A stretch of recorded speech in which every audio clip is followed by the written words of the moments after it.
Time for our Wellness Wednesday. If you've ever felt a little guilty about that third cup of coffee, good news this morning. A new scientific statement from the American Heart Association finds that up to 400 milligrams of caffeine a day, that's about 5 8-ounce cups. I'm in the clear. Yeah, it's safe for most adults. Yay! Yeah, I know. High five on that. But And it actually may be linked to lower risk of heart disease, heart failure, and stroke. There is a catch, of course. Researchers say we're talking plain black coffee. When you add the sugar, the syrups, the cream, you're likely washing away any of those benefits. And energy drinks, a whole different story. They pack 3 to 4 times the caffeine per ounce. That raises the risk of high blood pressure and irregular heart rhythms. So doctors also stress there's no one size fits all.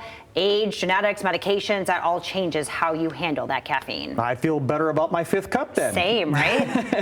An FDA advisory panel, listen up, they voted just last week to open up access to at least 4 peptides. You may have heard about this in the news.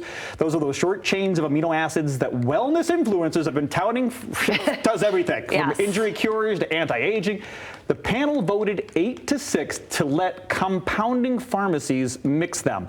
To be clear, this is not FDA approval. Patients would still need a prescription for a specific condition, and plenty of doctors are uneasy about this. One NYU endocrinologist points out BPC 157, that's what everyone's touting, has been tested in about 30 people. Yeah, that's not enough. Versus the hundreds of thousands that GLP-1 drugs have been tested on. The antidotes are not evidence, and anything bought online in the so-called gray market could be contaminated with lead or arsenic. Critics also note the panel was stacked, by the way, with members tied to the peptide industry. And they all voted yes. Okay, well, we are almost 8 months into 2026, and the U.S. has already blown past last year's measles total. More than 2,300 cases across 43 states and Washington, D.C.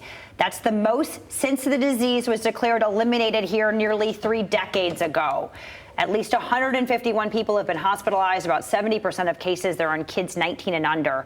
Now, here's a number that really tells a story. 93% of these infections are in people who were not vaccinated. And vaccination rates, those keep sliding as well. Kindergarten coverage has dropped to about 92.5%. That is below the 95% that you need for herd immunity.